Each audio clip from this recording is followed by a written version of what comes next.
अस्सलाम वालेकुम नाज़रीन, उम्मीद है आप सब खैर खैरियत से होंगे। आज मैं आपसे इंतहाई आसान और एक मुनफरद साग की रेसिपी शेयर करने जा रहा हूँ। ये है कद्दू के पत्तों का साग। इंतहाई टेस्टी और बहुत जल्द बन जाता है। आइए देखते हैं कि ये पम्पकिन लीव यानी कद्दू के साग या कद्दू के पत्तों का साग कैसे बनेगा और इसके लिए हमें क्या क्या चाहिए। बिस्मिल्लाहिर्रहमानिर्रहीम। अस्सलाम वालेकुम नाज़रीन, आज मैं आपको एक साग की नई रेसिपी बनाना सिखाने जा रहा हूँ। आपने पम्पकिन का नाम सुना होगा। जो पेटा कद्दू होता है, देसी कद्दू होता है, वो मोस्टली गांव में जो लोग अपने खेतों में उगाते हैं। उसके जो पत्ते होते हैं, पम्पकिन लीव्स, उसका बहुत ही अच्छा टेस्ट वाला एक साग बनता है। लोग इसके पत्ते भी इस्तेमाल करते हैं और इसके ये बिल्कुल जो स्टॉप पर ये है, ये भी इस्तेमाल करते हैं। ये जो ताज़ा ताज़ा नए नए रूट्स, सॉरी, ये जो पत्ते निकलते हैं, लोग ये मोस्टली लेके इसका साग इस्तेमाल करते हैं। और जो जो नाज़ुक पत्ते हैं, इसका भी साग बनाया जाता है। आज मैं आपसे स्वाद में एक इंतहाई आसान तरीके से ये साग बनाया जाता है। वो इसमें प्याज का तड़का नहीं लगाते, सिर्फ टमाटर का तड़का लगता है और लहसुन इसमें जाता है। इंतहाई आसान और फटाफट ये कद्दू के साग की रेसिपी बनेगी। तो इस सबसे पहले आपने जो साग लेना है, उसको आपने थोड़ी बहुत सफाई करनी है। उसके बाद इसको काट के वॉश करना है। सफाई कैसे करेंगे? ये जो बहुत नाजुक है, इसको तो आप ना छेड़ें, लेकिन ठीक है, ये जो पत्ता है, ये देखें, अगर आप देखें इसके साथ कोई सतार मोटी इस तरह खींचते हैं, ये सतार हो, ये आप हटा दें, ठीक है। अब ये देखें, ये एक बड़ा लीफ है, ठीक है। अगर आप कहते हैं कि ये वो इंतहाई नाजुक है तो ज़रूरत नहीं है। अगर बहुत मोटे पत्ते होते हैं, उसके साथ ये धागे से निकल जाते हैं, ठीक है। आपको इस तरह सफाई करनी है। जिस तरह भी मैं आपको बता दूं, ये टॉप के लिए आपने इसके साथ ये एक ही ये धागा, ये अगर ये आप हटा दें फिर भी ज़रूरत अच्छी बात है, ना हटाएं तो फिर भी ये बहुत नाजुक है तो ये गल जाता है। इंतहाई आसान तरीके से बनाना सिखाऊंगा। इसको सफाई करने के बाद, काटने के बाद बॉयल करेंगे और फिर टमाटर का तड़का लगाएंगे। ये सारे साग को अच्छी तरह साफ़ कर लूँ, फिर इसको मैं चॉप करके फिर आपसे दोबारा मिलता हूँ। जी नाज़रीन, सफाई करने के बाद मैंने इसको छुरी की मदद से देखें बारीक बारीक चॉप कर लिया है। आप जहन में ये बात रखें, क्योंकि कद्दू ज़मीन पर होते हैं, उनके पत्ते ज़मीन से टच होते हैं, तो रेत और मिट्टी इसमें बहुत सारी होती है। इसको धोने का तरीका ये है कि खुले पानी में आप इसको डाल देंगे, 10-15 मिनट छोड़ेंगे, रेत शेत नीचे बैठ जाए, फिर आप 2-3 दफ़ा उस पानी से निकाल के अच्छी तरह वाश कर लें। ये अच्छी तरह वाश करके फिर आपसे मैं किचन में दोबारा मिलता हूँ। जी नाज़रीन, किचन में आपको खुशामदीद कहता हूँ। कद्दू के पत्तों के साग की रेसिपी शेयर कर रहा हूँ। ये देखें, 2 गड्डियाँ थी जिनको मैंने चॉप करके, साफ़ करके अच्छी तरह 3 से 4 दफ़ा पानी से वॉश कर लिया है और जाली में डाल दिया कि पानी निचड़ गया है इसका, ठीक है। इसके मुख्तलिफ़ तरीके हैं। पंजाब में मुख्तलिफ़ तरीके से पकाया जाता है, ठीक है। हज़ारा रीजन में मुख्तलिफ़ तरीके से। जैसे मैंने स्टार्ट में कहा, मैं स्वाद में जो जिस तरह लोग पकाते हैं, वो इसको पहले गर्म पानी में बॉयल करते हैं। इसको ज़्यादा बॉयल नहीं करना, जस्ट 5 मिनट हम इसको बॉयल करेंगे, फिर निकाल के फिर इसको टमाटर और लहसुन का तड़का लगाएंगे। प्याज नहीं ऐड करेंगे और मसाले बहुत कम इसमें ऐड करेंगे। तो जिस तरह मैंने आपको बताया, बॉयल करने के लिए आप बर्तन रख लें और पानी में अच्छी तरह बॉयल जब आए तो आपने इसमें इस स्टेज में नमक ऐड करना है। तकरीबन 1 टीस्पून नमक मैं ऐड कर देता हूँ। नमक ऐड करने के बाद जो ये कद्दू के पत्तों का साग है, पम्पकिन लीव्स हैं, इनको इसमें मैं ऐड कर देता हूँ।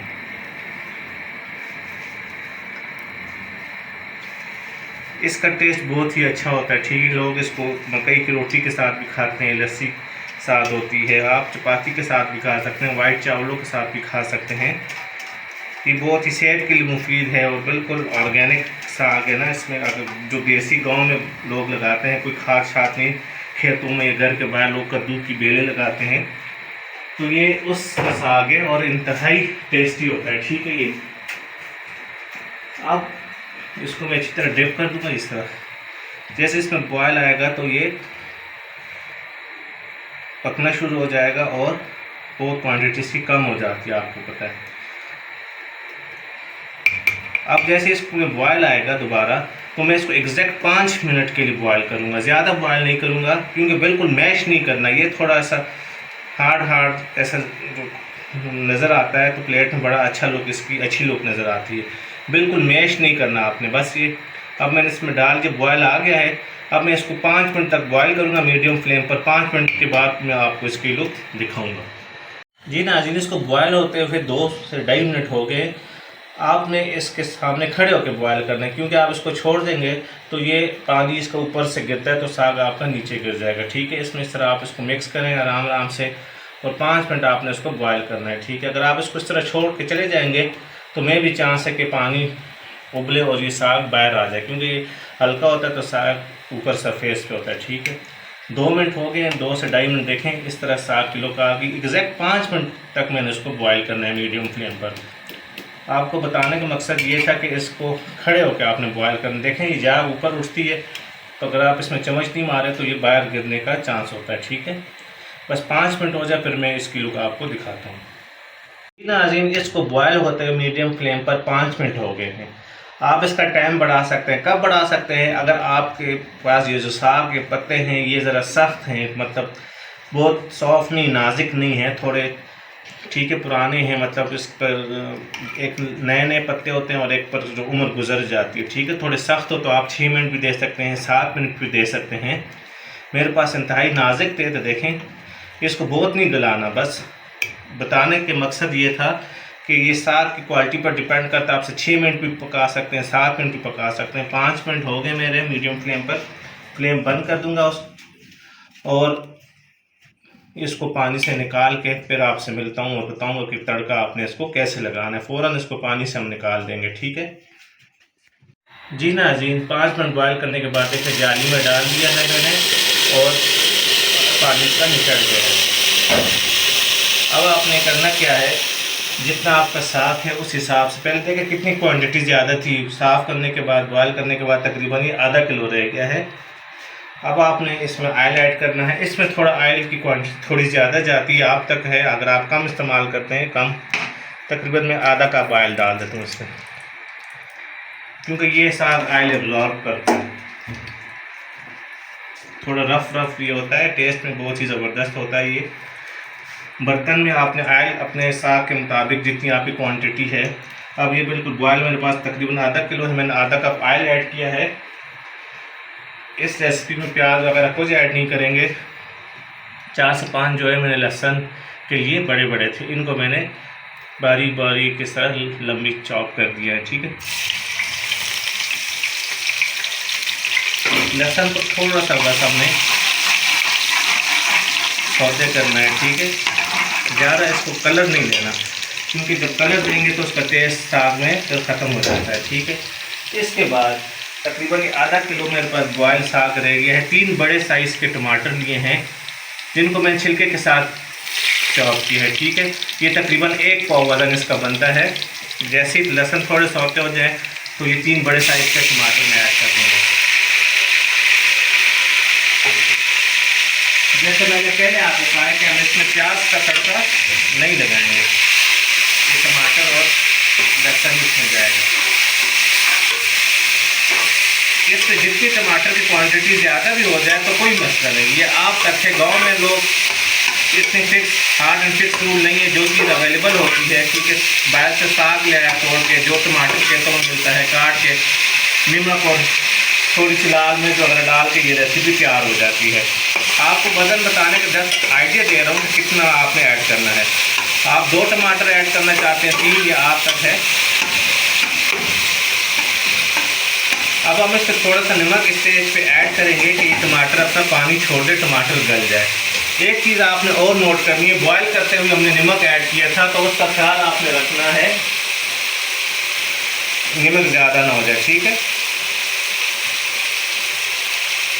हल्का जायका ऐड कर दिया, नमक कम ऐड करें कि अगर मसला हो ज़्यादा पड़ जाए तो हल नहीं है, कम हो तो आप बाद में ज़्यादा कर सकते हैं। अब मैं इसको इसमें भूनूंगा कि टमाटर अच्छी तरह गल जाए। अगर पानी की ज़रूरत पड़ी तो आप पानी का छिड़काव कर सकते हैं। ये टमाटर अच्छी तरह ऑयल में गल जाए, एक पेस्ट बन जाए, फिर मैं आपसे दोबारा मिलता हूँ। जी नाज़रीन, 1 से 1.5 मिनट हो गया, मैंने इसको अच्छी तरह भून लिया है। देखें कोई पानी मैंने ऐड नहीं किया, क्योंकि पानी जितना कम ऐड करेंगे उतना अच्छा है। टमाटर अच्छी तरह भून गया, क्योंकि साग जो बॉयल का उसका अपना पानी भी है। जैसे हम लहसुन और टमाटर अच्छी तरह भून गया, देखें पेस्ट बन गया। बहुत ज़्यादा मैश नहीं करना आपने, ठीक है।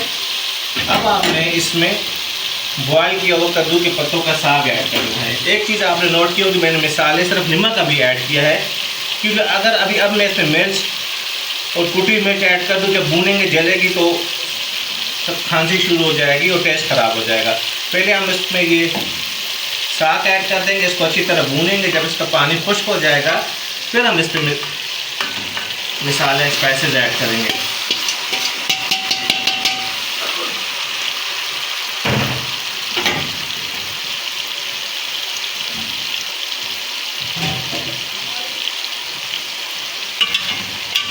ये देखें, अब आपने इस टमाटर और लहसुन के साथ ये बॉयल किया हुआ साग आपने अच्छी तरह मिक्स कर देना है। जब पानी ड्राई हो जाए इसका 70 to 80% पर हम इसमें लाल मिर्च और कुटी लाल मिर्च बहुत कम मसाले ऐड करेंगे, ठीक है, कि साग का टेस्ट आपको महसूस होगा। इसको मैं 1 से 1.5 मिनट भून लूँ मीडियम फ्लेम पर, फिर मैं आपसे दोबारा मिलता हूँ। जी नाज़रीन, मीडियम फ्लेम पर 3 से 4 मिनट हो गए, इसको मैंने अच्छी तरह भून लिया। देखें, जब दबाते हैं तो अभी भी इसमें पानी है। इस स्टेज में आप इसमें थोड़े से स्पाइसेस ऐड करने हैं। बहुत ज़्यादा आपने काला इसको नहीं करना। नमक के साथ हमने बॉयल किया था, उसकी वजह से इसका ग्रीन कलर ब्राइट है, ठीक है। अगर आप नमक के बगैर बॉयल करेंगे तो बिल्कुल डार्क ब्लैकिश कलर उस पर अपीयर हो जाती है। मीडियम फ्लेम पर ही हम इसको पका रहे हैं, तो अब हम इसमें थोड़े से स्पाइसेस ऐड कर देंगे। 2 टीस्पून यानी 1 टेबल स्पून खुश्क धनिया पाउडर ऐड कर दें। 1 टीस्पून चिली फ्लेक्स, ये आप करके आप जितना इस्तेमाल कर सकते हैं, और थोड़ी सी लाल मिर्च पाउडर, बस। और कुछ इसमें मैं ऐड नहीं करूँगा, क्योंकि गांव में मिठाई सिंपल और उसी तरीके से बनाया जाता है स्वाद के मुख्तलिफ गाँव में। अब मैं इसको मसाले के साथ अच्छी तरह भूनूंगा। ये देखें, अभी भी इसमें पानी है, ये देखें आयल और पानी है, ये देखें। अब ये पानी जितना इसमें है इसके साथ अच्छी तरह मसाले साथ में लुआब हो जाएंगे, पक जाएंगे। मज़ीद 3 से 4 मिनट आपने मीडियम फ्लेम पर अच्छी तरह इसको भून लेना है। अगर आप इसको इस तरह छोड़ के चले जाएंगे तो इसमें टेस्ट नहीं आएगा। इसको आपने वक्फे वक्फे से इस तरह भूनना है, ठीक है। देखें, ये साग ज़रा बाकी जो साग होते हैं सरसों का, पालक, कड़म, मेथी, उससे थोड़ा मुख्तलिफ तरीका होता है इसके बनाने का, और इसका टेस्ट बहुत ही मुख्तलिफ होता है। मसाले ऐड करने के बाद आप नमक चेक कर सकते हैं, अगर आप नमक कम है तो आप और ऐड कर सकते हैं। बस इसको 2 से 3 मिनट या 4 मिनट मज़ीद में भून लो, फिर ये रेडी हो जाएगा। 4 मिनट बाद आपसे दोबारा मिलते हैं। अभी मीडियम फ्लेम पर 2.5 से 3 मिनट हो गए, इसको मैंने अच्छी तरह भून गया है। पानी तकरीबन इसमें ड्राई हो गया है, थोड़ा ये ऑयल और पानी है, लेकिन आपने बिल्कुल ड्राई नहीं करना कि बिल्कुल सख्त पापड़ की तरह हो जाए। ये बिल्कुल 95 to 99% रेडी है। ये 3 से 4 मिनट जितनी आपको पसंद है धो के वो ऐड कर दें। तो देखें कितनी ज़बरदस्त दो और बहुत ही प्यारी खुशबू आना शुरू हो गई है। बस इसका जितना ऑयल मैंने डाला तो उस हिसाब से इसने ऑयल छोड़ दिया। देखें, ऑयल मैंने बहुत ज़्यादा ऐड नहीं किया, दोनों में ज़्यादा ऑयल पसंद नहीं किया जाता। अगर आपको देसी घी या ऑयल या मक्खन ज़्यादा पसंद है तो आप ज़्यादा ऐड कर सकते हैं।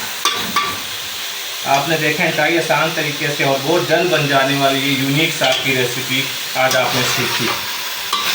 ये बिल्कुल रेडी हो गया है। अब मैं इसको फ्लेम बंद कर दूँगा और इसको प्लेट में सर्व आउट करके इसकी फाइनल लुक आपको दिखाता हूँ। नाज़रीन, ये आज की हमारी रेसिपी की फ़ाइनल लुक, यानी पम्पकिन लीव्स या कद्दू के पत्तों का साग। यकीनन आज की ये रेसिपी आपको पसंद आई होगी और आप ज़रूर इस मौसम में इस रेसिपी को अपने घर में ट्राई करेंगे। इस दुआ के साथ आपसे इजाज़त चाहता हूँ कि अल्लाह पाक आप सबके वालिदैन को लंबी ज़िंदगी और सेहत दे, और जिनके वालिदैन फ़ौत हो चुके हैं अल्लाह उनको जन्नतुल फिरदौस में आला मकाम अता फ़रमाए। अल्लाह हाफ़िज़।